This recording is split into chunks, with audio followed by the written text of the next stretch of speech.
একদিন পরেই ২০২৪-২৫ নতুন অর্থ বছর। হিসেব নিকেশের পালাবদলে যখন ব্যস্ত সরকার সহ বিভিন্ন দফতর, তখন চলতি অর্থ বছরের কিছু চুক্তির বাস্তবায়ন, কেনাকাটা ও মেগা প্রকল্প, পদ্মা সেতুর অতিরিক্ত ব্যয়ের প্রস্তাব পাশে আড়মোড়া ভেঙে ছুটির দিনে সরগরম মন্ত্রিপরিষদ বিভাগ।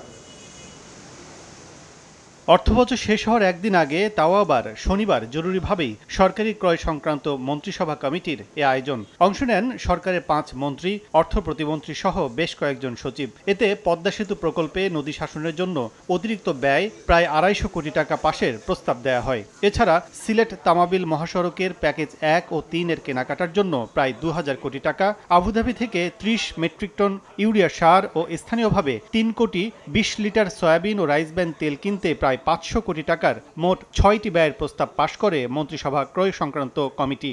নদী শাসন কাজটা করছিল সিনো হাইড্রো কর্পোরেশন লিমিটেড। ঠিকাদার তাকে কিছু অতিরিক্ত কাজ করতে হয়েছে।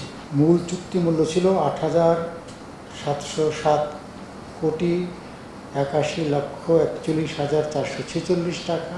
সংশোধিত চুক্তি মূল্য দাঁড়িয়েছে ৯,৮৩৪ কোটি ৭৭,৪৫,৩৪৯ টাকা। আরো অনেক কিছু একে পেতে ডাউনলোড মাইবিএল অ্যাপ বাংলা লিংক। শনিবার কেন এই বৈঠক তা জানতে চাইলে সমন্বয় সংস্কার সচিব জানান, নতুন বাজেট চলে আসা ও চুক্তি বাস্তবায়ন করতেই ছুটির দিনে এ সভা।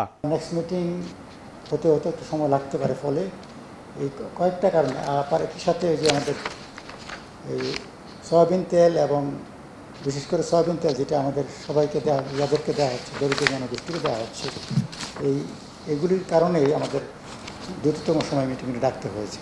পদ্মা সেতু প্রকল্পের ব্যয় বাড়লেও কাজ শেষ হওয়ার মেয়াদ আর বাড়ছে না বলেও জানায় মন্ত্রিপরিষদ বিভাগ। অনেকগুলি বিষয়। কাজল আব্দুল্লাহ, সময় সংবাদ, ঢাকা।